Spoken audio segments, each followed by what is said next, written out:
Ahlan wa sahlan, ravi de vous retrouver cet après-midi dans notre émission Notre Algérie. Marhaba bikoum el hbab, et quel plaisir de vous retrouver comme tous les dimanches après-midi. Nous sommes ensemble pour partager un bon moment en essayant d'être toujours ce rayon de soleil qui vient égayer, qui vient donner de l'amour, de la chaleur à tous nos amis téléspectateurs qui nous suivent dans les quatre coins du monde.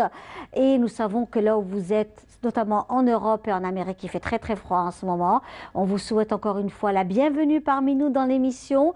On commence l'émission avec de belles choses, avec du texte, avec de l'histoire et de la poésie. Avec nous justement Madame Nora Seval qui nous fait l'honneur et le plaisir d'être là. Marhaba, c'est un plaisir de vous recevoir. Merci, bonjour. Bonjour à tous les téléspectateurs du monde entier qui nous regardent.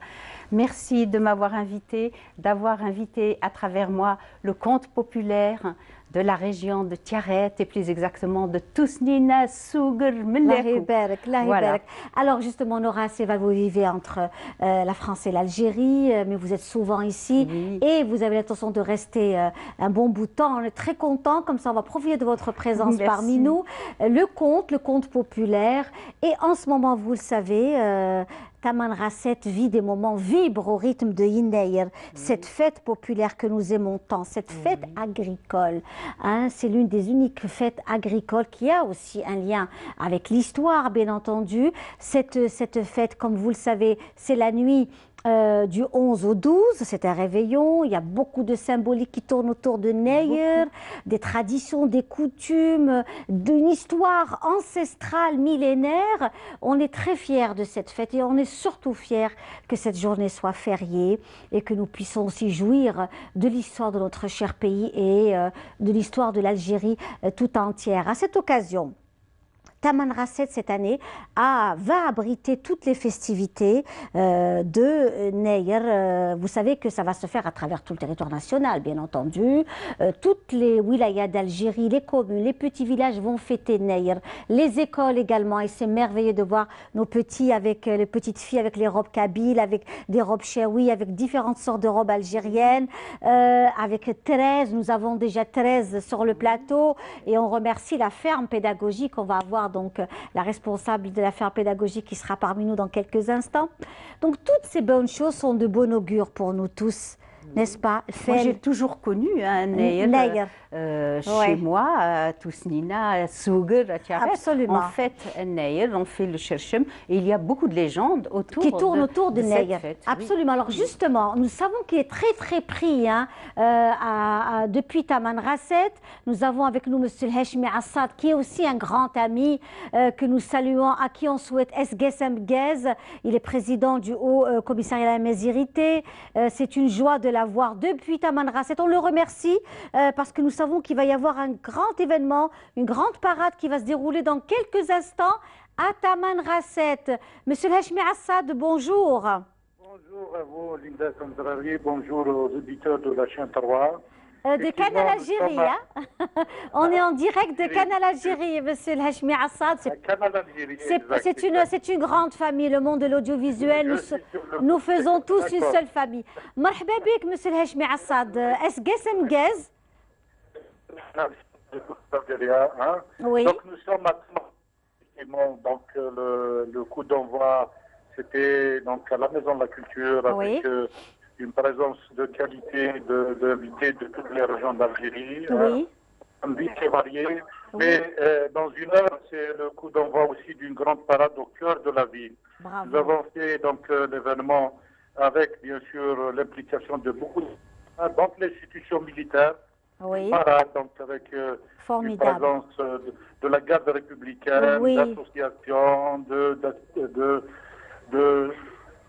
d'artistes, mais aussi d'universitaires, de beaucoup de segments de la société qui seront au rendez-vous cet après-midi au cœur de la ville de Tamanrasset. Donc nous avons choisi cette année Tamanrasset, c'est pour justement transmettre ce message fort que Yinneir traduit justement cette cohésion sociale, cette fraternité qu'il faut davantage consolider. C'est le message fort à partir de la capitale de la Hagar, Tamanrasset.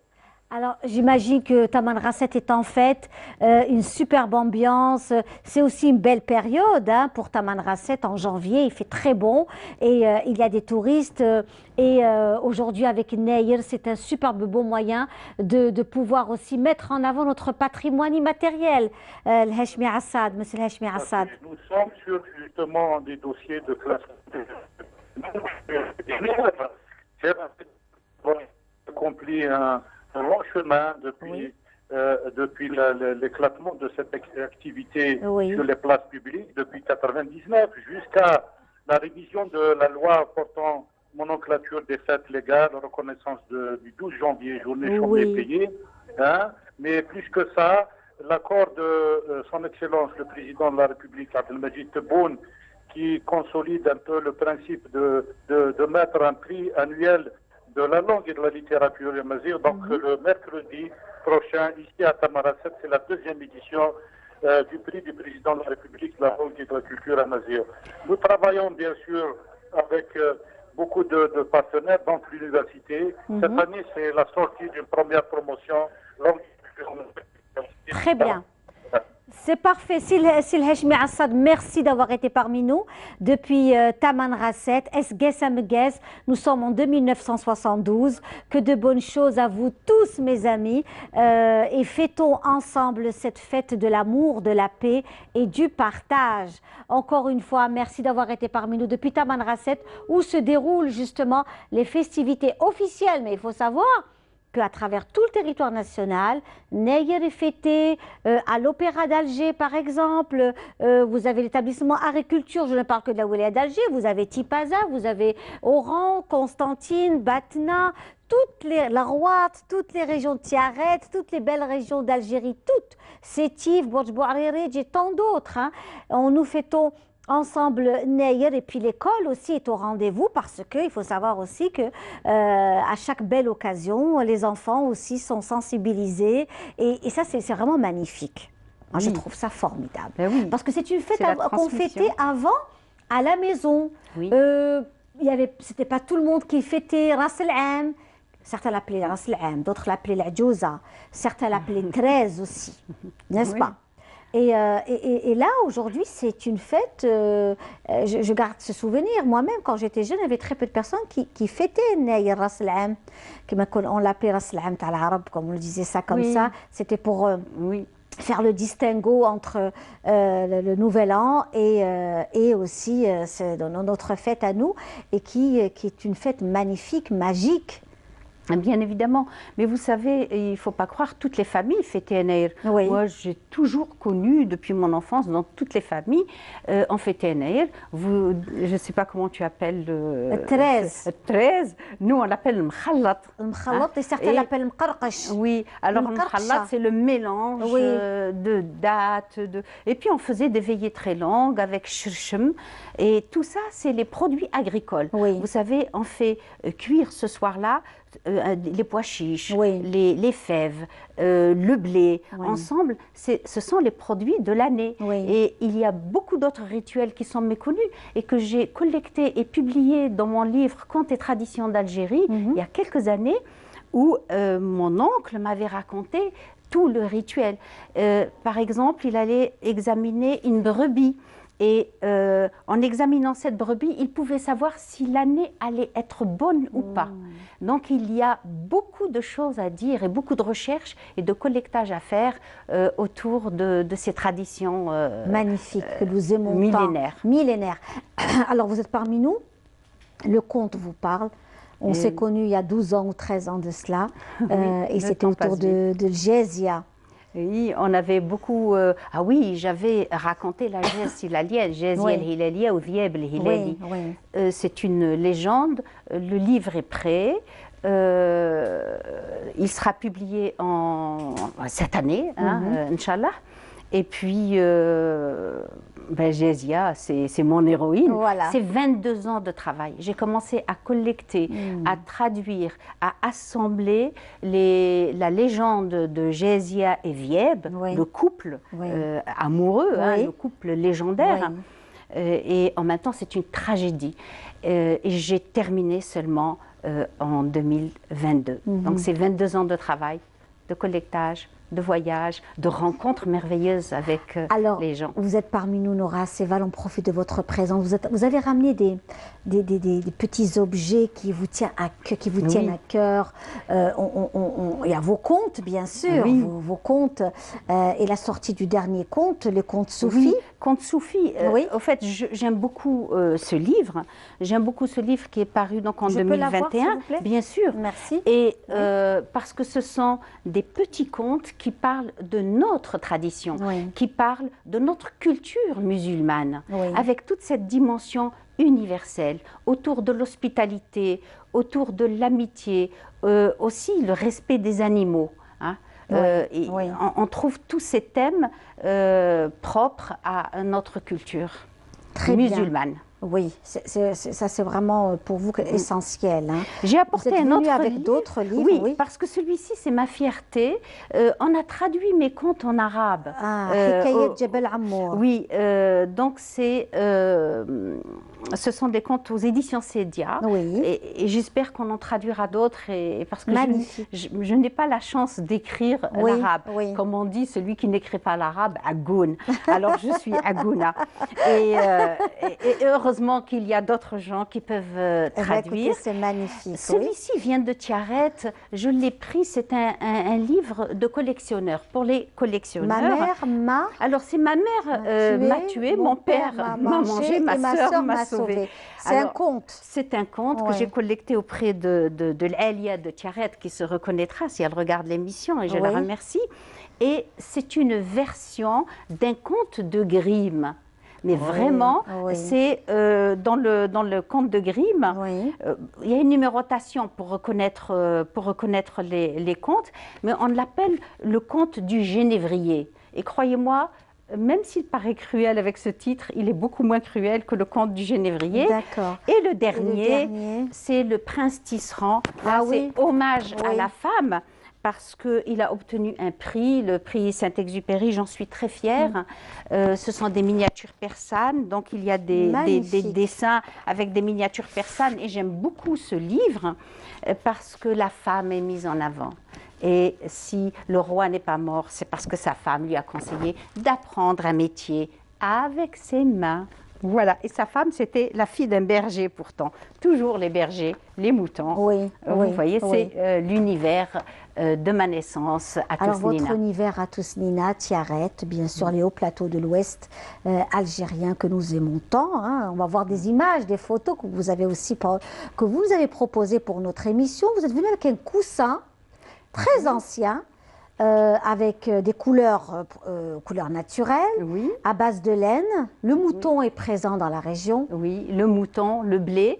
Donc le mouton, c'est aussi donc le blé, et le mouton, c'est le couscous, le méchoui et l'hospitalité que l'on offre dans notre région. Et c'est aussi le tissage. Bon, je n'ai pas pu apporter un tapis. Les tapis sont extraordinaires, qu'on appelle les tapis d'Aflou en rouge et noir. De Jebel Amour. De Jebel Amour, les tapis de Jebel Amour. Donc j'ai apporté ce coussin comme échantillon de ce travail manuel fait par les femmes. Oui. Et puis nous avons, vous êtes aussi venu avec ce nefar. Oui, majmar. Nous on dit majmar, je peux le prendre. Et celui-ci, il me vient de Médéa et je l'aime beaucoup parce qu'il est très sobre et les femmes, ce n'est pas du tout fait pour être vendu aux touristes. Hein. Non, c'est fait parce que... très bien vendu aux touristes parce qu'il a un côté, un peu patiné, un peu à l'ancienne. Et moi, ce que j'aime, c'est que les femmes l'utilisent encore. Donc on met des braises, c'est le canoun, c'est le brasero, on met des braises et on peut se réchauffer autour. J'ai connu ça dans mon enfance, l'éveillé d'un air. Avec et puis, la présence du belote aussi, des châtaignes, du belote, des glands.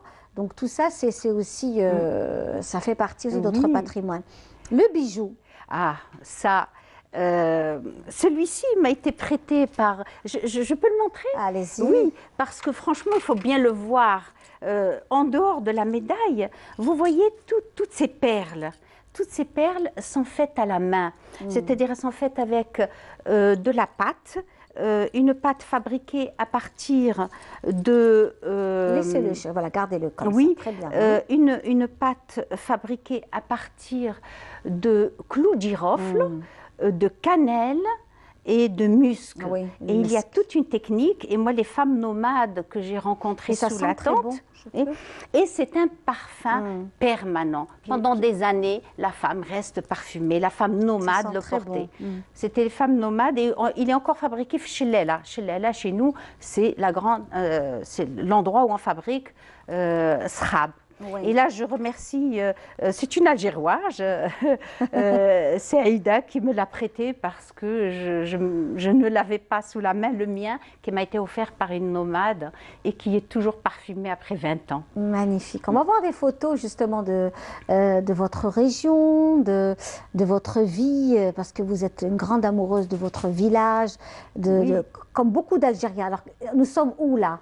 Vous êtes avec Là, je suis avec un conteur qui s'appelle Mustafa Al-Arabi.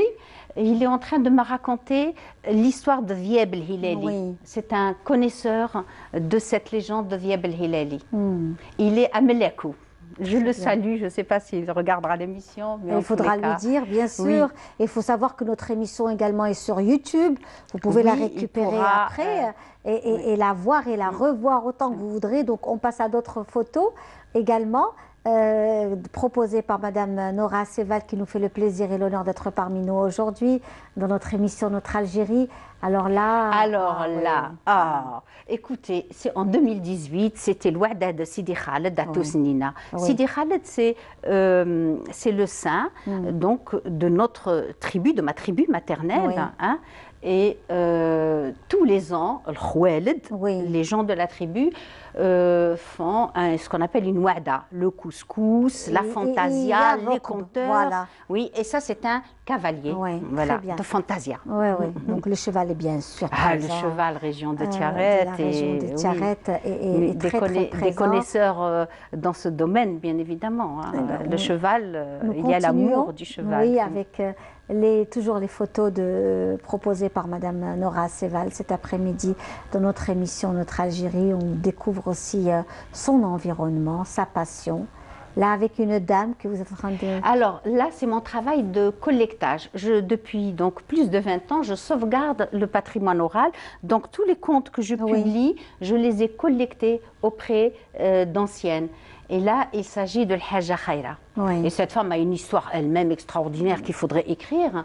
Et voilà, c'est mon bonheur, c'est à Tiaret, là. Non, c'était à Tiaret, très bien. On reste toujours, et puis il y a la nature aussi, la beauté de la nature de la région également.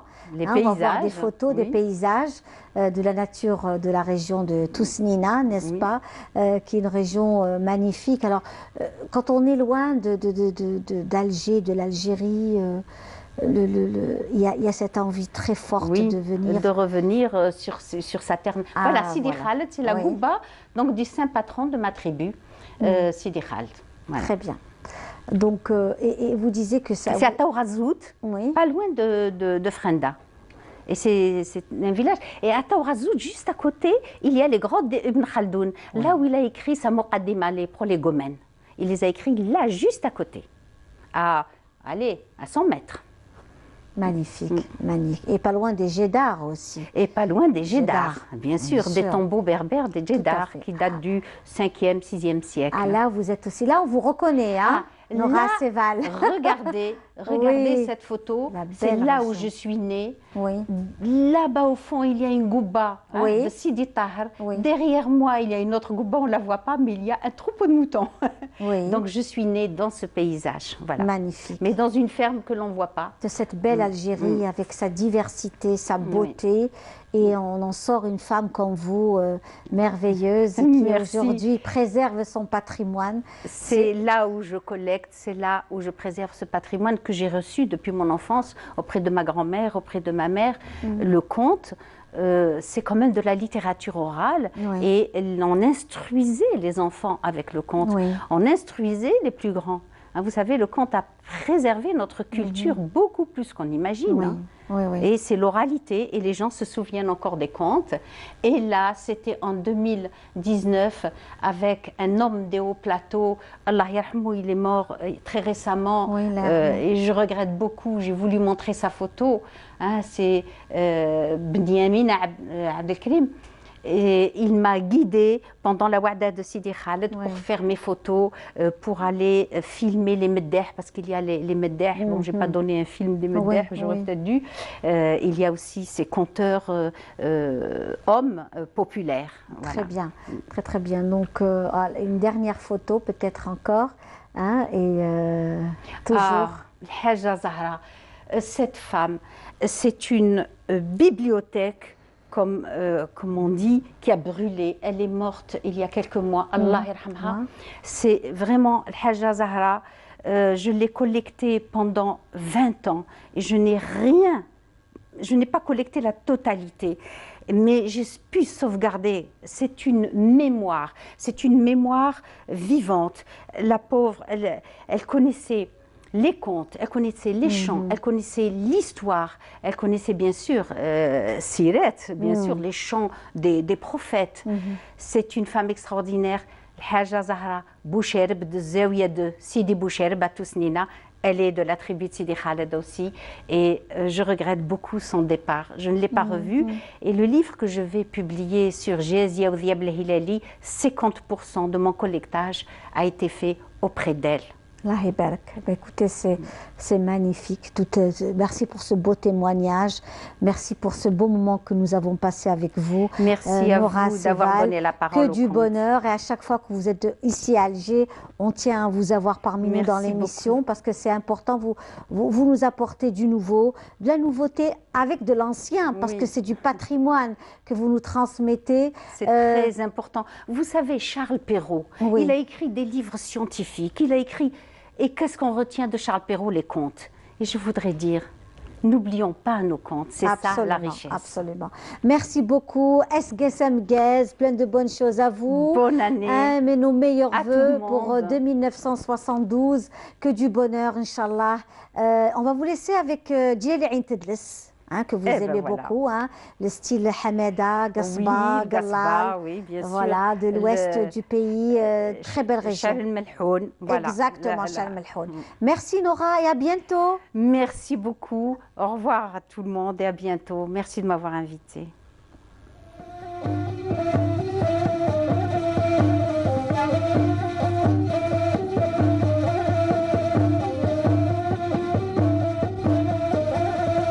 بسم الله ونبدا هذو الاشعار ابجاه النبي شفيع المذنبين يبجاه حيدره وصعب الابرار ابجاه حيدره والحسنين قصا العيدها صارتها حضار تبقى متورخه في راس الفطين قصا صرات ما بين اللي كفار ولاد العرب جزائريين ثورة بناوها ميازين كبار بالجهد عدلوها والساسمتين يوداروا تكليهم في الله الجبار في القلب غارسين الإيمان بنين داروا حسابهم مكة جدوا غار قالوا نكملوها في 10 سنين قالوا نتبعوها والو الأدهار وينو تموت فينا 10 ملايين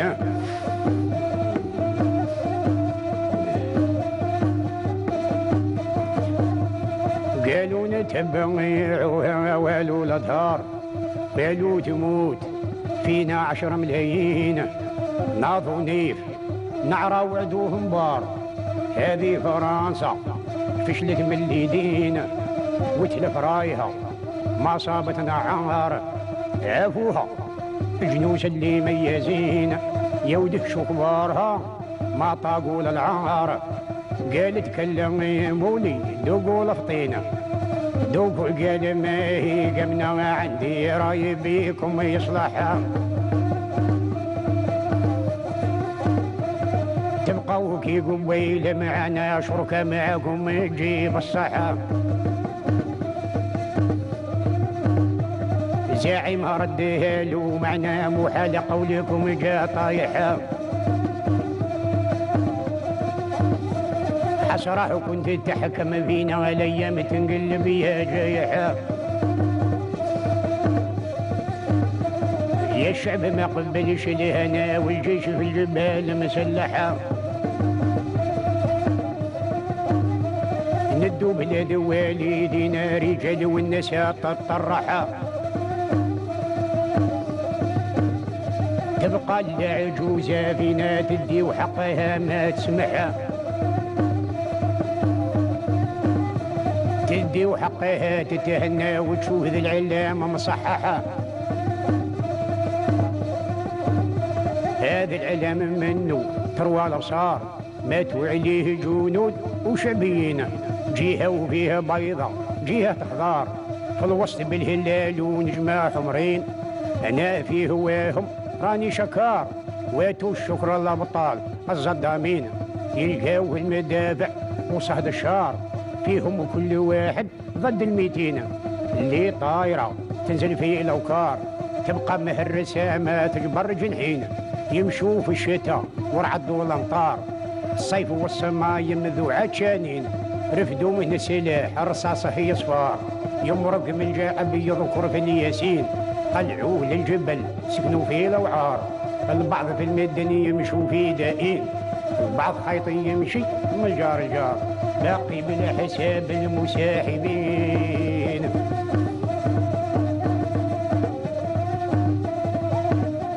البعض خيط يمشي من الجار جار باقي بلا حساب المساحبين مراكز المدن واللي في الدوار الاكل والدوال اللي مجروحين اتصال بالباريه يدي الاخبار قانوا قل المقام يردوا في الحين صنعوا طريقها شو هذا خلوا عزل اللي تبعها في الذل ما بغاوه شدا قرطاس في الوطايد قرعه ذوقوا سلم للي وبدا وصالوا مع التوالي طامع. À demander Djilali Ain Tedles, oui, très belle chanson dans le style vraiment de l'ouest du pays, le Galla, le Gasba. Marhaba bikoum el Hbab, ravi de vous retrouver dans notre émission, notre Algérie, avec vous, comme toujours, avec des invités de marque. Avec tout à l'heure, il y avait Nora Seval, avec qui on a partagé de très bons moments liés au compte patrimoine matériel et immatériel de l'ouest du pays, toute cette richesse que nous avons dans notre cher pays. Et puis les festivités de Yindayer, cette année, de 1972, c'est à Taman Rasset. L'inauguration, c'est aujourd'hui, vous le savez, mais à travers tout le territoire national et même à l'international, les Algériens fêtent Neyer et on est très fiers de cette belle fête. Nous avons justement 13 ou alors l'Adjouza, certains l'appellent voilà 13, l'Adjouza, Ras el-Am, c'est selon. On remercie la ferme pédagogique que nous allons recevoir tout à l'heure. Je remercie également la personne qui m'habille aujourd'hui et c'est la haute couture Zaléa que l'on salue aujourd'hui pour son très très beau travail, Zaléa haute couture. Et nos invités, et c'est un plaisir de les recevoir comme à chaque fois, Madame Emel Mokrani, directrice du musée, le musée donc maritime d'Alger, et avec nous Monsieur Boualem Belchheb qui est aussi cadre au niveau du ministère de la Culture et cadre au niveau de ce beau musée, qui est le musée de la maritime d'Alger. Comment allez-vous, Madame? Ça va, Linda, bonjour. Bonne année. Alors, bonne année. Bonne année, meilleurs vœux. Plein de bonnes choses à vous. Inch'Allah. Monsieur Boualem Belchheb, marhaba. Merci pour l'invitation. C'est un plaisir de vous recevoir comme à chaque fois. Que du bonheur. Le musée maritime se porte bien. Alhamdulillah. Alhamdulillah. Oui. Il évolue. Il évolue et il bouge. Et il se fait connaître de plus en plus. Il se fait connaître, oui, exactement. Et on voit beaucoup de monde passer. Et c'est pour nous le signe de la réussite. Oui. Enfin, on avance. Et aussi, l'important aussi, c'est d'aller vers la médiatisation. Oui. Parce que quand on sait qu'un musée pareil existe en Algérie, parce que je sais que les gens se déplacent des autres wilayas d'Alger pour visiter le musée dont vous êtes la directrice. Et il y a eu beaucoup d'activités. Nous allons voir les photos, justement, que vous nous avez proposées. Des photos liées, justement, aux activités, au petit musée qui est également l'atelier du pêcheur, comment vous l'appelez? La cabane du pêcheur, oui, voilà. Alors c'est vrai qu'on a créé un espace pour les activités, donc un espace bien aménagé avec des coins et des recoins et une décoration atypique aussi, et puis surtout liée à la mer, des espaces où les enfants ont créé des choses. Au fait, on a dit qu'on allait créer les ateliers de la mer et pour redonner goût de la mer aux enfants surtout. On le disait d'ailleurs que Alger avait tourné le dos à la mer pendant très longtemps. Là, il y a un retour grâce au musée, le Palais des Raïs, le Bastion 23 aussi. Il y a quand même des espaces comme ça, la plage, ce que nous appelons le côté Qassour, qui a repris ces activités où les gens peuvent se déplacer. Oui, madame. Les sablettes aussi. La sablette. C'est le premier geste qui relie l'Algérois à la mer. Oui. Voilà, et ensuite la continuité. Absolument, absolument, tout à fait. Donc aujourd'hui, alors nous voyons ça, les enfants. C'était pendant les vacances scolaires, c'est ça, madame Mokrani? Exact. Le musée a ouvert ses portes pendant les 15 jours des vacances. Nous avons eu une autorisation pour ouvrir aux enfants et aux parents quotidiennement. Donc voilà, on en a profité. Il y a eu des ateliers. La prochaine justement photo que vous allez nous proposer aussi, nous allons voir ça tout de suite. Et je voulais aussi savoir, Monsieur Boualem Belchabou, même vous qui vous occupez aussi de toutes ces activités, le bon déroulement de tout ce qui se passe toujours avec les enfants. Oui. Là, c'était la chasse au trésor qu'on avait organisée dans le musée. Super, bravo. C'était pendant les vacances d'hiver et on a eu cette idée d'organiser la chasse au trésor et ça a eu beaucoup d'impact. Et avec les parents, les enfants, et ça a donné un autre aspect au musée. Ah bah oui. Et le fait qu'il y ait cet engouement au musée, et nous, c'est le fait de venir au musée et faire découvrir aux enfants le musée à travers des activités pédagogiques ou loisirs créatifs. Il y a eu, durant cette chasse au trésor, un trésor caché, dissimulé dans la voûte Khaireddine. Et il y a eu des indices donnés aux enfants. Ah, ce beau voilier aussi. Comment qu'on appelle? C'est un voilier? C'est le voilier de la période médiévale qu'on appelle le Chawani. Voilà, qui a été fait par un artisan algérien. Magnifique. Avec la description. Maquette, voilà, c'est une maquette à une échelle. Mais il est sous verre. Oui, il est sous verre au musée. Sous une cloche. Voilà, c'est ça, je l'ai vu en venant chez vous. Oui, tout à fait. Voilà. Donc ça aussi, c'est une façon aussi de nous inviter à imaginer comment c'était la voûte Khaireddine, parce qu'il a été très ingénieux, Khaireddine aussi. C'est lui qui a lié toutes les îlots, le Djozor, n'est-ce pas? Oui, si le musée existe, c'est grâce à l'idée de Khaireddine. Magnifique. Voilà. Alors ça, c'est une maquette du Chebek. Et donc, on le reconnaît à ses voiles triangulaires. Qu'est-ce que le Chebek, Madame Mokrani? C'est le navire qui a fait la force de la flotte algérienne durant la période ottomane. Alors, il était réputé pour sa légèreté et donc avec sa proue à l'avant qui permettait aussi de couper les vagues. Donc, avoir une course rapide. Oui. Le vent. Et en même temps, il avait le vent en sa faveur et aussi sa légèreté, sa finesse. Donc, il arrivait à dévier, déjouer les navires et aller battre. Voilà, aller plus vite et battre, oui. Donc, on va encore suivre d'autres photos que vous nous proposez aujourd'hui dans notre émission, parce que c'est aussi essentiel. Pour nous, ces photos, c'est pour inviter les gens à venir nous voir. Alors, ces merveilles. Alors, celle-ci est une jarre qui a été repêchée par un plongeur dans les fonds de Sidi Fradj. Et donc, ensuite, qui a été restituée au musée. Et aujourd'hui, elle est exposée au sein du musée. Il y a des personnes qui viennent vous proposer ce qu'ils ont découvert? Oui, normalement, alors c'est ce qu'on a vu est un objet issu d'un milieu marin qui normalement doit rester sous l'eau. Il ne doit pas monter en surface. Pourquoi? Dès qu'il quitte son milieu, dans lequel il est resté des siècles et des siècles, d'abord on participe à la destruction du site archéologique, mais aussi l'objet peut ne pas supporter, ne pas s'acclimater à l'air sec, et donc peut subir une destruction, une altération. D'ailleurs, à l'arrivée de l'objet au musée, il est nettoyé, d'abord on le met dans de l'eau avec une salée, on surveille le pH et la salinité de l'eau, et jusqu'à arriver à le traiter et à l'exposer comme vous avez vu. Nous avons une équipe qui est chargée de faire ça au musée, donc le département conservation qui s'occupe de ces objets-là qui vont être exposés plus tard dans le musée. Bien sûr, d'ailleurs, je salue tous mes collègues. Et je profite pour leur souhaiter vous avez une bonne ambiance. Bonne année. Oui, vous avez une bonne ambiance. Vous savez qu'il y a une ambiance assez particulière au musée. Une équipe jeune qui veulent faire des choses. Et c'est le fait que nous sommes tous dans un musée qui démarre quelque part.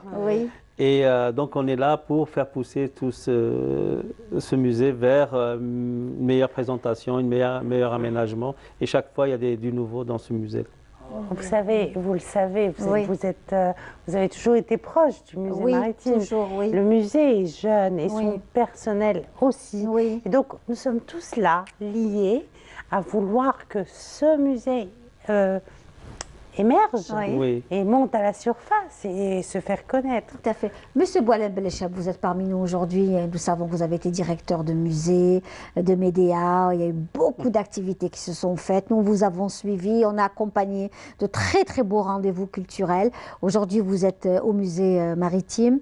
Quelle est votre mission dans ce musée? Parce qu'il y a aussi votre rapport, j'imagine, dans ce bel espace. C'est vrai que c'est un challenge par rapport à ce que je faisais avant, et le musée, comme c'est un musée qui est là, il faudrait qu'il y ait quelqu'un pour un peu d'un œil extérieur, on va dire. Ça fait une année que je suis au musée maritime et j'essaie de mettre ma touche, ça veut dire aider quelque part ces jeunes à évoluer avec le musée et donner un coup de pouce par mon expérience, surtout dans les activités culturelles. En ce moment, je m'occupe des ateliers pédagogiques. Donc, il y a du nouveau, il y a des nouveaux projets qui sont en cours. Et on est en train de mettre au point tout un programme pour l'année à venir. Très bien. Alors, vous êtes les horaires que vous avez. Alors, on a une journée d'ouverture au public. C'est le mardi. Et le reste de la semaine, c'est avec des autorisations. D'accord, très bien. Mais le mardi est ouvert. Ah bah écoutez, c'est parfait pour ceux qui souhaiteraient venir et découvrir. Vous êtes sur les réseaux sociaux. Durant les vacances, on a été ouvert tous les jours. Oui. Et j'ai suivi vos activités grâce à Madame Nassera Douagui, l'association Mawahib FR, qui a fait un superbe travail. Donc j'ai pu découvrir toutes ces activités et je suis venue toquer à votre porte. Voilà, grâce aux réseaux sociaux et grâce à l'apport aussi du mouvement associatif qui joue un rôle vraiment très important. On a besoin de cet apport. Tout à fait. On va vous laisser partir. Parce que nous savons que vous êtes aussi très occupés. Merci à vous. Tous les deux, on vous souhaite plein de bonnes choses, une très bonne année. Merci à vous. SKSM Gaz, SKSM Rbouh, et puis que du bonheur pour vous tous. Et nous avons aussi notre collègue Samira Hadjamar qui est venue vous rendre visite au musée. Qui a fait un très joli documentaire. C'est le reportage que nous allons voir là tout de suite. Voilà, c'est le reportage que nous allons voir tout de suite en vous laissant partir. Merci beaucoup. Merci. Merci. Niché au creux de l'amirauté d'Alger et bercé dans les bras des forces navales, le musée maritime national est un bijou d'architecture et d'histoire. Il est le symbole de toute la puissance et de l'étendue de la défense d'El Mahrousa à travers des siècles d'histoire. Son histoire est l'histoire du premier port d'Alger, de la jetée édifiée par Khaireddin Barberousse, ce guerrier qui a terrassé les forces navales commandées par le capitaine de Navarre. Voici le récit de cet édifice classé monument national et universel. L'édification de Devout Khaireddin, nous avons des écrits, des sources qui datent l'édification en 1814. Mais quand on observe les techniques de construction, les matériaux et les différentes voûtes qu'il y a au sein de cet édifice, on déduit que peut-être il y a eu 2 étapes de construction, une précédente qui a précédé l'autre. Donc la première, elle est constituée d'une succession de 2 voûtes d'arêtes jumelées qui reposent sur un pilier central, construites pour la plupart en briques de terre cuite. Par contre, la deuxième série de voûtes, c'est une seule voûte, un seul arc de 6 mètres de largeur et de 9 mètres de hauteur qui repose sur 4 piliers latéraux. Et là, par contre, le matériau qui domine est des blocs de taillés de la période romaine. Les voûtes Khaireddin n'ont pas livré tous leurs secrets. Tant de choses restent à découvrir, à faire, pour que ce monument nous révèle l'étendue de sa richesse historique et archéologique. Sous nos pieds, il y a sûrement des choses à fouiller, oui. On dit que c'était les entrepôts, qu'on entreposait des matériaux de construction ici. Peut-être que s'il y a des sondages et des fouilles, on pourra confirmer ou avoir d'autres hypothèses. La conquête française a dénaturé l'architecture originelle. Elle a apporté son lot de déformations et les traces restent encore visibles à nos jours. Dès 1830, donc dès l'occupation d'Alger, l'amirauté d'Alger est aussi, on s'accapare du site défensif le plus important d'El Jazeera. Donc l'armée française s'installe, occupe les lieux d'après les plans qu'on a réussi à avoir, l'armée française a occupé les lieux et a transformé cet édifice, les voûtes Khaireddin. On suppose que c'était un dortoir pour l'infanterie militaire. Et pour preuve, on a la construction des fours que vous avez vus, les 4 fours assez importants, avec un foyer assez important qui très probablement permettait de cuire le pain et la nourriture pour les militaires. Des objets inestimables sont entreposés dans l'espace réservé aux expositions temporaires. Pour la plupart, il s'agit de donations, notamment par la Marine nationale, ou encore des trouvailles miraculeuses offertes par des citoyens. Des objets qui proviennent de la part de l'amirauté, les forces navales, c'est des colonnes en marbre, une plaque de fondation de Borj Mabin, c'est un fort qui se trouve à l'amirauté, à l'intérieur de l'amirauté, et des outils de navigation comme un transmetteur de bateaux et des lanternes en métal. Et aussi, on trouve ici la collection de l'épave, le reste de l'épave du bateau Sphinx qui a coulé à Al-Marsa Djambar en 1845. Le musée maritime national est ouvert au public. On peut le visiter et y faire des activités ludiques et pédagogiques à l'intention des enfants. Les enfants déroulent des ateliers pédagogiques au niveau du site. Des ateliers في الديسان carrelage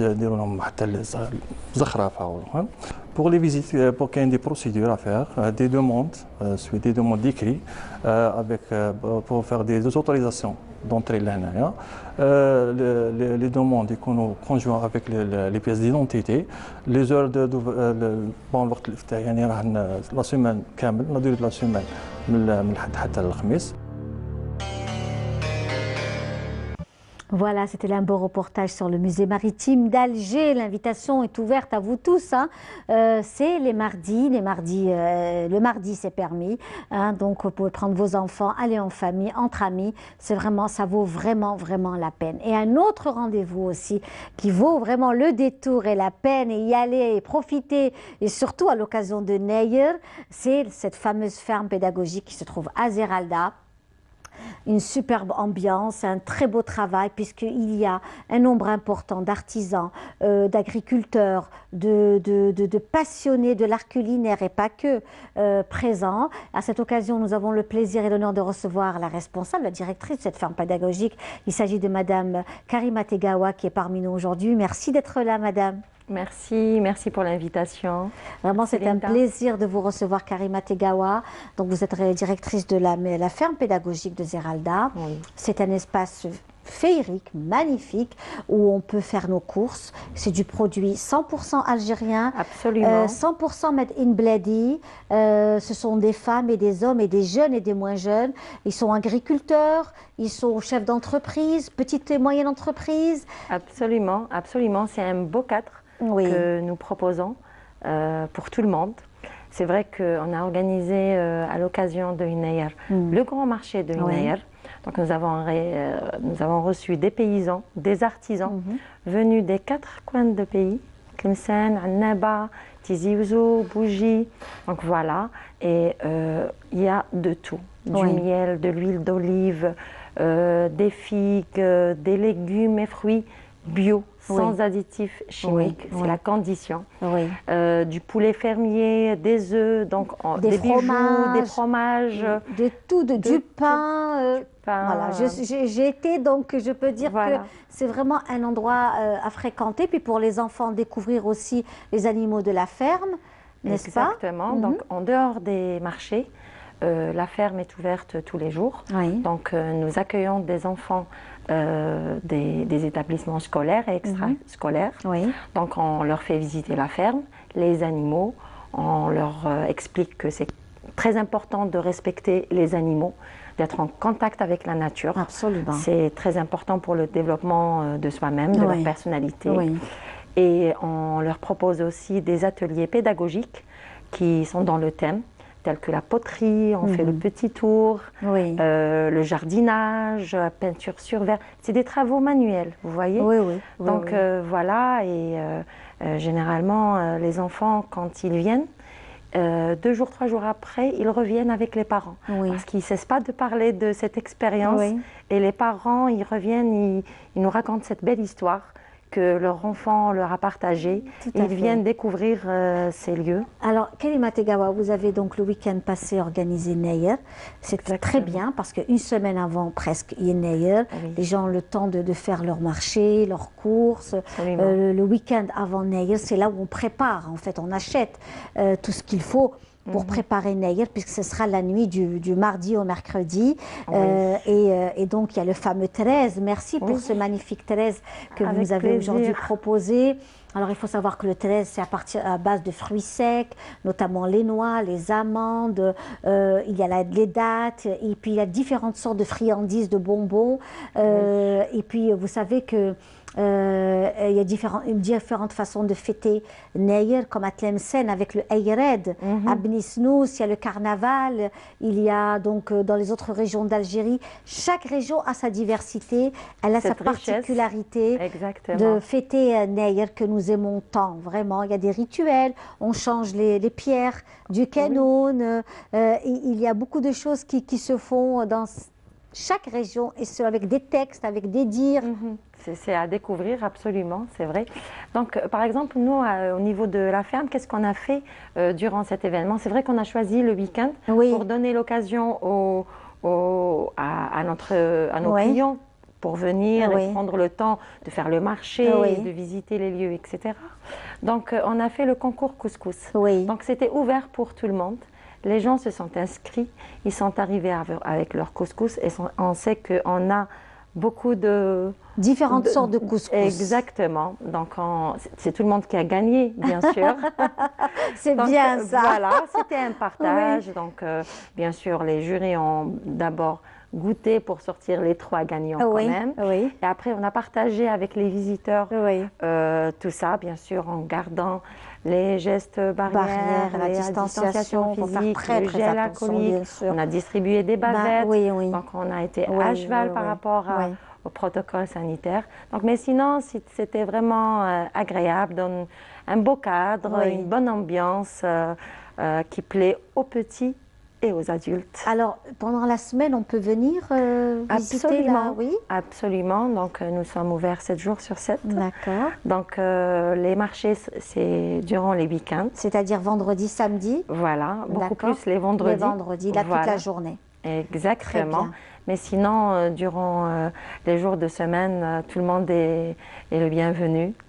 Eh bien, écoutez, ça nous a vraiment fait plaisir.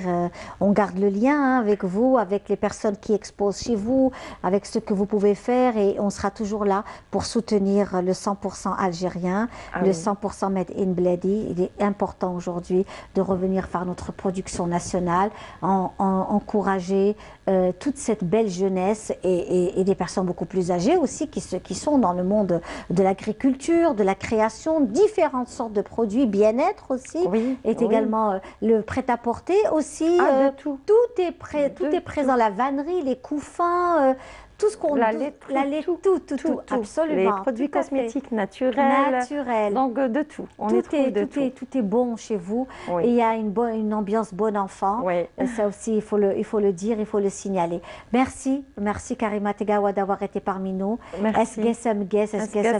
Pour tout le monde. Et j'espère à très bientôt. On va suivre justement le reportage de notre collègue Anissa Bouzid qui est venue chez vous et qui est venue en fait découvrir cette fameuse ferme pédagogique. Encore une fois, merci Omar Hababik. Merci. À chaque fois. Pour les petits et grands curieux de nature qui veulent comprendre le lien qui existe entre la terre et l'assiette, la ferme pédagogique d'Alger leur offre son espace. Ici, on découvre le milieu agricole, ses richesses et ses délices. On a tous les animaux de la ferme. On a une famille d'ânes, voilà. On a les oies, on a les poules, on a les autruches, on a une écurie avec les chevaux, on a des vaches, voilà, donc les animaux de la ferme. Et en parallèle, on fait des ateliers pour les enfants. On a pas mal d'ateliers, donc en premier il y a le fromage qui reste dans le thème de la ferme. On fait confiture, on fait jardinage, peinture sur verre, recyclage, poterie, voilà. Donc on apprend aux enfants comment faire tout ça. 100% agroécologique, la ferme est construite avec des matériaux de recyclage d'anciennes palettes et d'anciens objets. C'est une ferme écolo, elle est faite de produits recyclés. Comme derrière moi, il y a une presse à olives, elle a 300 ans.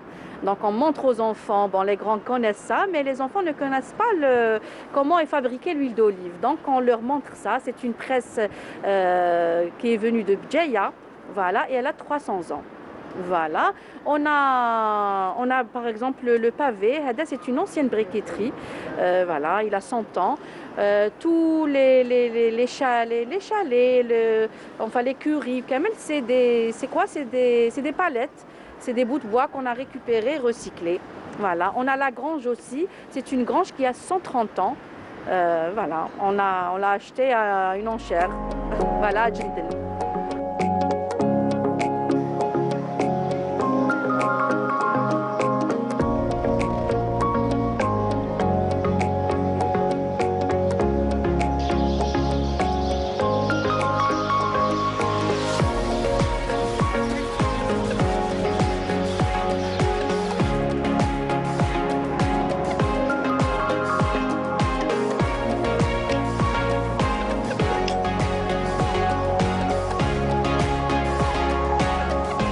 Rien de tel qu'une petite escapade en famille dans cette ferme pour prendre l'air et découvrir le métier d'agriculteur de manière ludique et originale.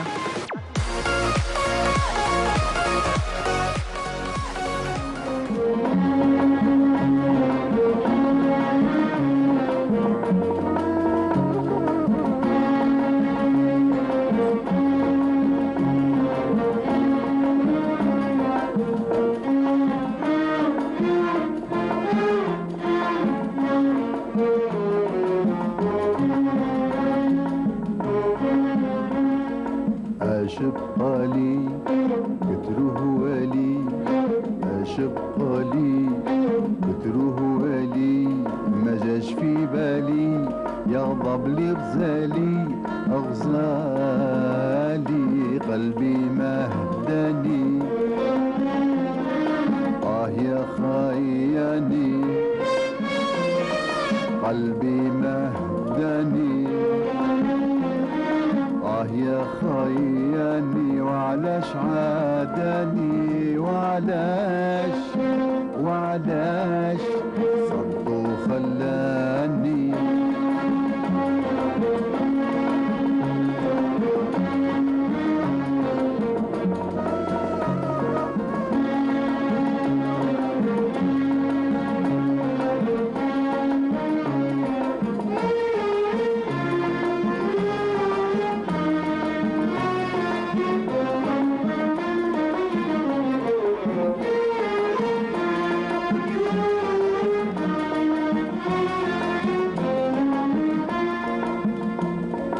غضبان صد غضبان يا الأحباب امشي عليا وما طلع لي حساب اش يسني الحبيب بدل عذاب ما حن قلبه ولا رد لي جواب غضبان صد غضبان يا الأحباب امشي عليا وما طلع لي حساب اش يسني الحبيب بدل عذاب ما حن قلبه ولا رد لي جواب ياك مشالي رفيقي الغالي ياك مشالي رفيقي الغالي لله قولولي واش بقالي لله عيدولي شفتو شغزالي لله قولولي واش بقالي لله عيدولي شفتو شغزالي سهران سهران سهران سهران سهران سهران سهران سهران عليه ليالي اشبقالي قتلوه والي اشبقالي قتلوه والي ما جاش في بالي يغضب لي غزالي غزالي قلبي ما هداني يا خياني قلبي ما هداني يا خياني وعلاش عاداني وعلاش صد وخلاني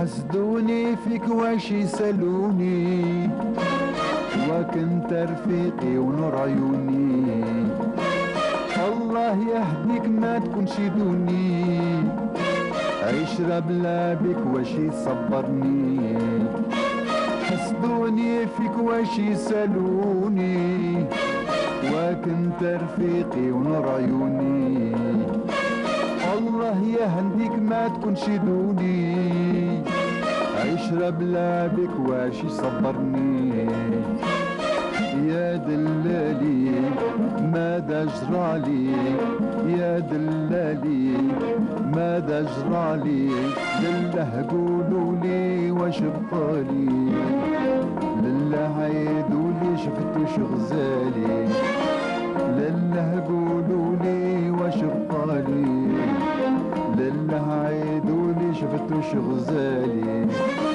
سهران سهران سهران سهران سهران سهران سهران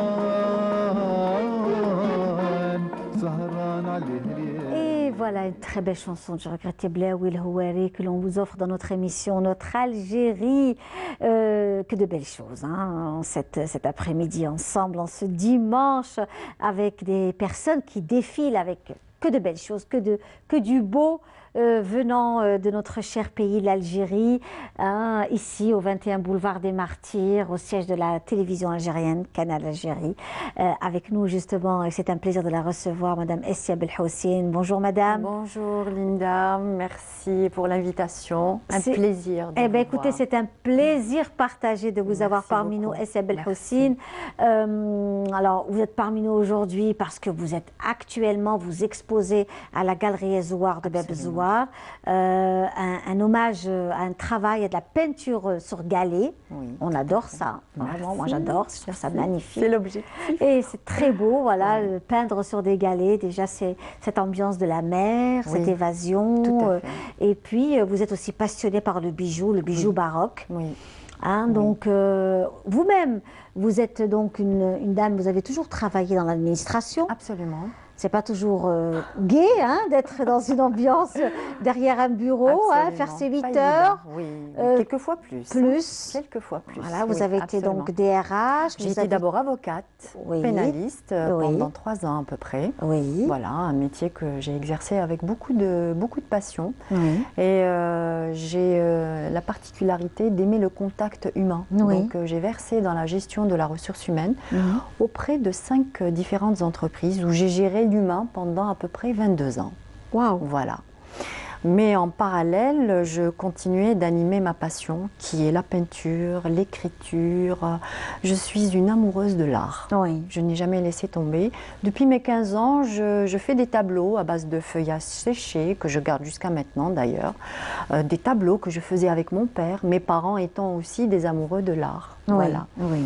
Et puis, pendant les dernières années, j'ai sombré dans une réflexion qui disait, tout au fond de moi, est-ce qu'il ne serait pas temps de donner vie à ma passion, que je nourris secrètement depuis mes 15 ans. Ça a duré quelques années, et puis un beau jour, j'ai dit, c'est le jour. Et j'ai tout quitté. C'est aujourd'hui, c'est maintenant. Aujourd'hui, c'est maintenant. Ouais, voilà. Ouais. Vous savez, à un certain moment, durant le parcours d'une vie, d'un humain, on se met à se poser cette question. Hein, franchement, j'adore. Merci beaucoup. C'est très très beau, oui. C'est très bien fait. Ça rappelle la fraîcheur des vacances. Tout à fait. Ça rappelle. C'est de la peinture sur galet, mes amis. Hein, voilà, pour que vous sachiez. Notre amie justement Essia Belhoussine se déplace sur les plages du Chenois, les plages de Tixirt aussi. Tout à fait. Oui, on va voir des photos. On peut voir des photos de notre amie Essia Belhoussine, ou alors des petites vidéos que nous a aussi proposées. Vidéos, voilà, où elle nous propose justement ces déplacements. Oui. On va voir ça tout de suite. Vous étiez où dans cette vidéo justement? Alors voilà, je donne des cours à des enfants au niveau d'école primaire. Très bien. Les directeurs d'école, que je remercie d'ailleurs, ont adhéré à l'idée. Et ça a été une très très belle aventure, franchement.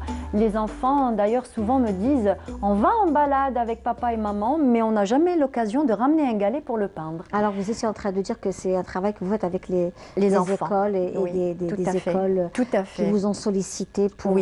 Oui, absolument. Et c'est aujourd'hui pas un métier mais une passion que je fais, et avec les grands qui adorent et avec les petits aussi. On peut aussi voir des photos de Madame Essia Belhoussine sur les plages, en train de choisir des galets. Hein, est-ce que c'est possible, là, tout de suite, à l'instant? Et on le disait justement, Essia Belhoussine, parce que d'abord, vous choisissez le galet. Ah oui. Il y a tout un travail. Voilà, voyons la photo. Là, c'est où? Là, c'est à Chenois. Oui, voilà. C'est une plage qui se trouve à Chenois, et ça a été vraiment un plaisir. C'est la première fois que je visite. On m'a recommandé d'aller y jeter un coup d'œil. Et je suis revenue avec de très très jolis galets. Pas beaucoup parce qu'en fait les formes ne correspondaient pas trop. C'est ça. Il y en a des rugueuses, il faudrait que ce soit plat et lisse. Uniforme, plat, effectivement même la couleur Regardez-moi ça, c'est une merveille. Oui, l'Afrique. C'est une merveille, l'Afrique à l'honneur comme toujours. Oui, à travers les couleurs. Oui. Beaucoup de couleurs. J'ai un penchant pour le thème africain. Oui. Beaucoup, énormément. C'est parce qu'il y a beaucoup de couleurs, effectivement.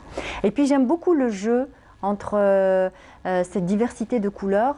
Et j'ose, d'ailleurs à l'exposition hier, les gens m'ont dit, il y a certaines couleurs que je n'aurais jamais... Excusez-moi de vous interrompre, mais ça c'est magnifique.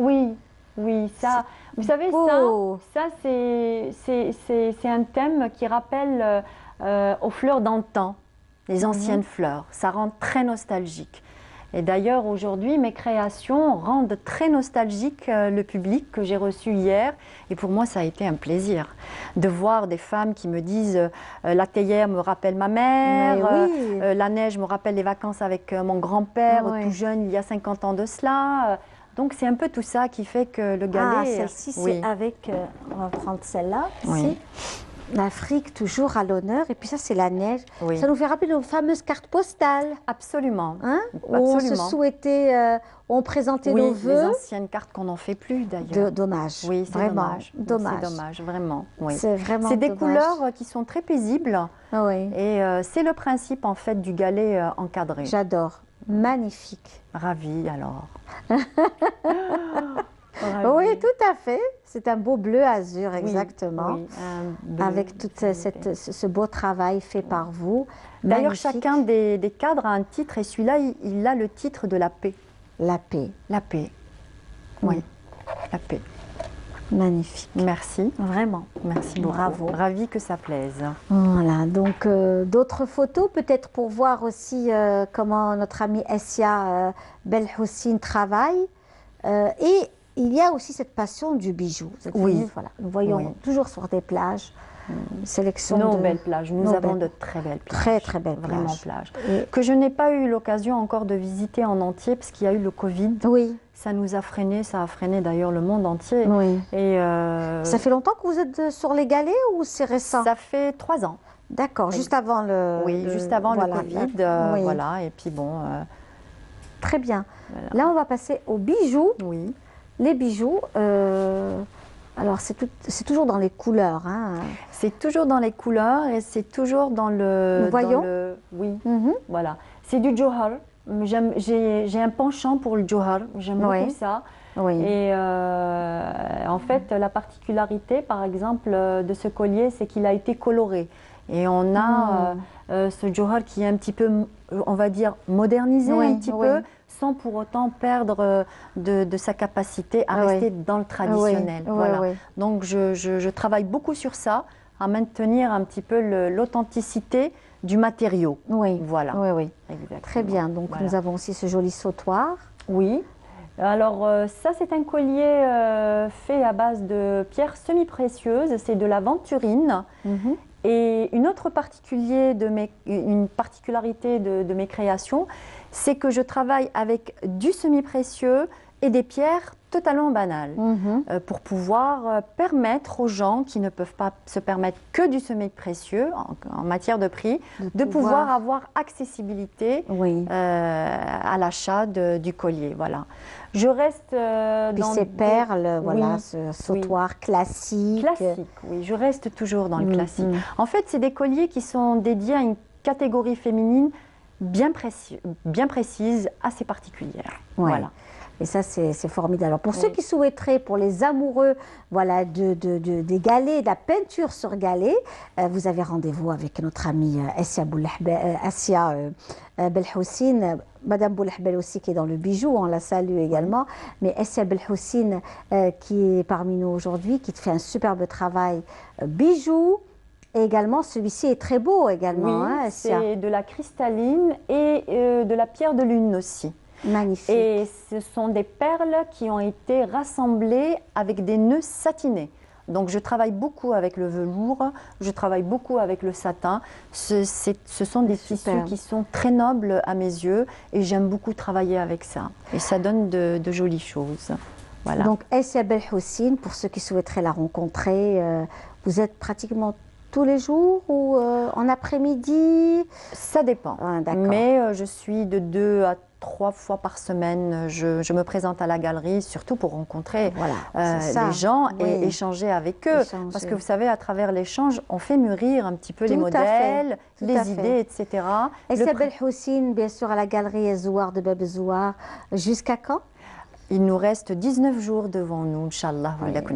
Jusqu'à pratiquement la fin du mois. Inch'Allah. Voilà. Très bien. Donc, magnifique coquelicot, fleurs. Oh, c'est très, très joli aussi. Très, très beau. C'est les fleurs d'antan.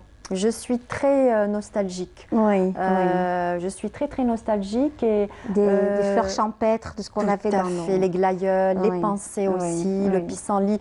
Des fleurs qu'on n'en voit plus d'ailleurs, même à travers la nature. Oui, absolument. Avec toutes les pollutions qu'il y a aujourd'hui. Ce sont des fleurs fragiles et donc forcément... Et vous les immortalisez à travers vos dessins et sur les galets. Exactement. En tout cas, bravo. Merci beaucoup. Merci. Essia Belhoussine, merci d'avoir été parmi nous aujourd'hui dans notre émission. Qui vous remercie.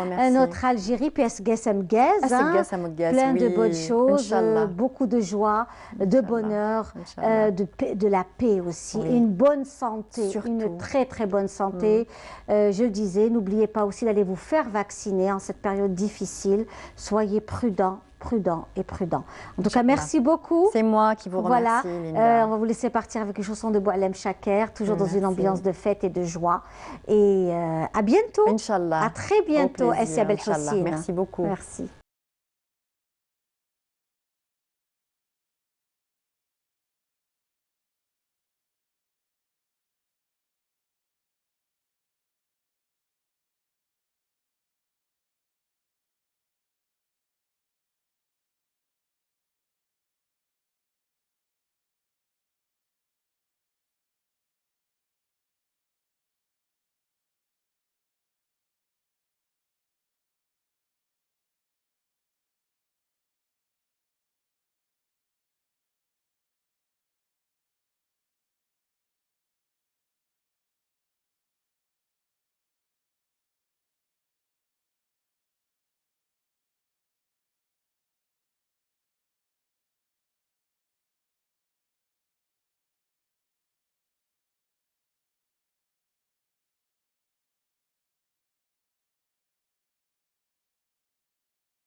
Voilà une belle chanson que l'on vous offre à l'occasion aussi de Nayr aujourd'hui, puisque c'est au niveau de Taman Rasset que se fait l'inauguration des festivités, l'ouverture des festivités de Nayr.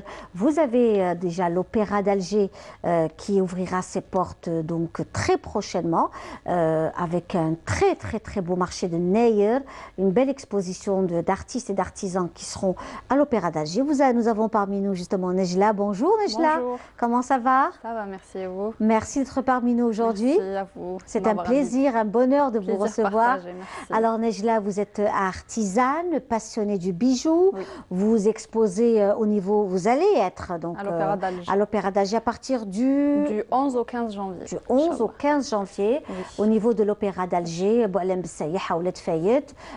il sera question justement d'une très belle exposition vente. Vous venez de Sétif, oui, n'est-ce pas? De Sétif. Une belle région que nous aimons également. Donc, il va y avoir aussi un concert de musique. 12, oui. Le 12 au soir, à quelle heure? C'est à 17h. À 17h. Oui.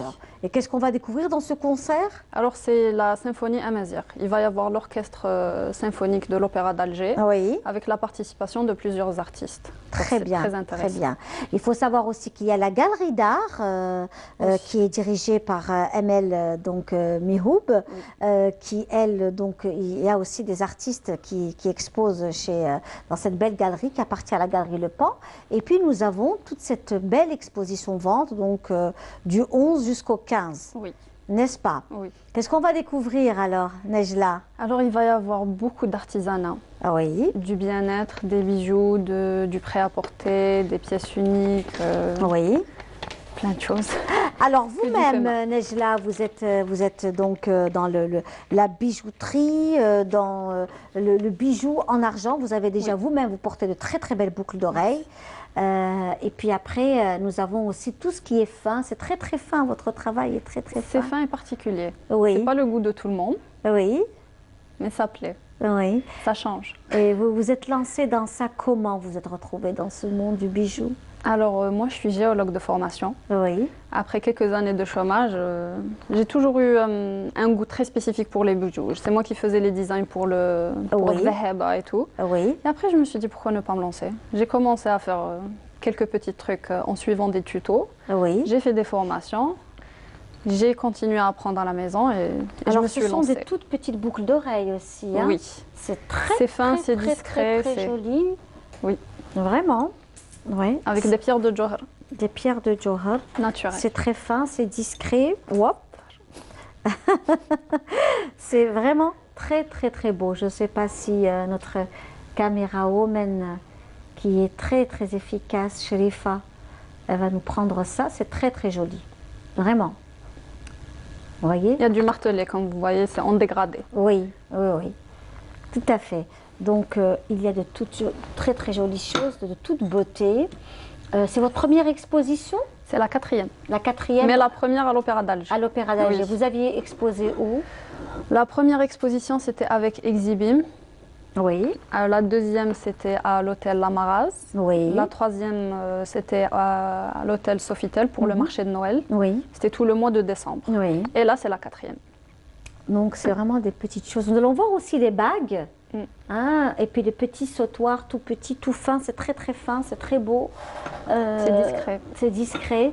Et les boucles que vous avez, elles sont aussi moins discrètes. Voilà, elles sont belles. Elles sont très belles. Elles sont très belles. Vous venez de Sétif et donc, voilà, de jolies bagues. Voyons vos bagues, elles sont superbes. Et puis les petits sautoirs également. Et vous, aujourd'hui, donc, à Sétif, est-ce que vous arrivez à organiser des choses sur place à Sétif? Oui, ça va. Oui. Je travaille beaucoup plus en ligne. Oui. Je fais beaucoup plus les commandes et tout ce qui est pièces uniques. Oui. Donc, j'essaie de me faire beaucoup plus connaître pendant les expositions. J'ai d'ailleurs une exposition pour mars à Sétif. D'accord. Pour le 8 mars, Inch'Allah. Vous avez un très beau centre culturel là-bas également. Oui. Qui est aussi assez actif. Oui, ça va. Bon, j'ai raté l'occasion. Là, ils sont en train d'exposer pour Yener. Je m'étais déjà engagée. Donc, oui, au niveau de l'Opéra d'Alger. Vous êtes combien exposés sur place à peu près? Je pense qu'on va être une centaine. Une centaine. Oui. Une centaine. Donc c'est à partir de quelle heure le matin, l'ouverture? De 8h à 17h. Très bien. Sauf le 12 où il y aura le concert, on va rester jusqu'à 19h30. D'accord. Donc de 8h du matin à 17h. C'est bien toute ça. la journée. Voilà, profiter de la journée, puis que les gens puissent venir aussi voir, acheter, encourager la production donc algérienne et pour exposer. Très. Comme ça, les gens peuvent voir et toucher le bijou, avoir une connexion. Parce que s'il n'y a pas de connexion avec la texture, la finition, le bijou porté, c'est pas pareil. Acheter en ligne et essayer le bijou, c'est complètement différent. Très jolie bague. Merci. Vraiment très très jolie. Et vous vous inspirez donc, est-ce qu'il y a une touche liée au patrimoine ou pas? Ou c'est plutôt une vision très très très ouverte, universelle? Alors j'adore tout ce qui est africain, tout ce qui est symbolique. Donc j'essaie de m'inspirer de quelques modèles. Je n'aime pas faire du copier-coller. J'essaie de m'inspirer à peine de quelque chose pour vraiment laisser l'originalité du symbole ou du bijou ou du style tel quel. Et j'ajoute ma touche, la touche Khocha. D'ailleurs, qui est le nom de ma marque. La marque, c'est Khocha. Khocha. Pourquoi Khocha? Khocha, c'est le prénom de la sœur de ma grand-mère, Rabbi Yarhamha. J'ai toujours gardé ce prénom. Je suis amatrice de photographie. J'ai fait une photo que j'ai nommée Khocha. Et c'est resté en tête. Je me suis dit, pourquoi ne pas l'appeler Khocha? C'est en arabe, c'est quelque chose qui marque, c'est unique, c'est original. Donc, pourquoi ne pas le faire? Oui, et vous êtes encouragée par votre maman, par votre famille? Mon papa surtout. Votre papa? Ah, les papas, c'est connu, hein. Les histoires entre filles et papa, c'est connu, c'est quelque chose de très particulier. Mais papa, c'est vraiment beaucoup. Oui. Il vous soutient, il vous encourage, il vous accompagne. Beaucoup. Oui. C'était le premier à me dire essaie. Si tu n'essaies pas, tu ne sauras jamais. Donc, vas-y, tente le coup, tu n'as rien à perdre. Donc là, pour vous, c'est quelque chose de très, très... vous voulez lui faire plaisir aussi à votre papa? Ben oui. Oui, j'aimerais bien qu'il soit... Il a toujours été fier de nous. On est 4 filles. Donc c'est vraiment un papa poule.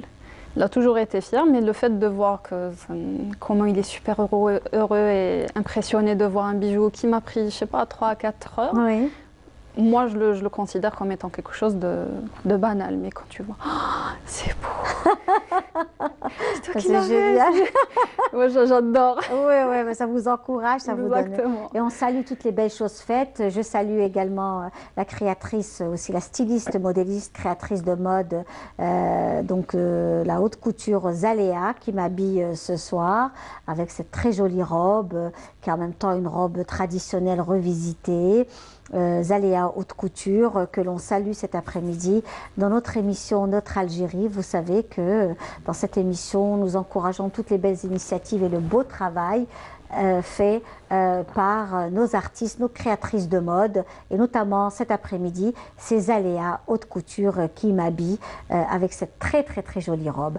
Voilà, en tout cas merci. Merci à vous de m'avoir invitée. Merci beaucoup. Nejla, on salue vos parents, votre papa plus particulièrement, et puis on viendra vous voir à l'Opéra d'Alger. N'hésitez pas, donc l'Opéra d'Alger, vous avez pratiquement tous les coins de l'Algérie sont au rendez-vous de Nayer, et aussi le rendez-vous footballistique, hein, puisque l'équipe nationale est au Cameroun et elle jouera notamment, vous savez que c'est la Coupe d'Afrique, et donc l'inauguration s'est faite aujourd'hui, se fera aujourd'hui. Ne ratez pas les rendez-vous au niveau de Canal Algérie, vous allez avoir pas mal de rendez-vous footballistiques liés à la Coupe d'Afrique, le Cameroun et l'Algérie à l'honneur, bien entendu. Nous avons eu la Coupe d'Afrique en 2019, on espère la voir, pourquoi pas cette année. Les Verts seront joueront ce mardi à Douala, donc, et nous, en tous les cas, nous serons au rendez-vous, et Canal Algérie sera au rendez-vous également pour ce fameux match. Au revoir. Merci à vous tous. Et à dimanche prochain.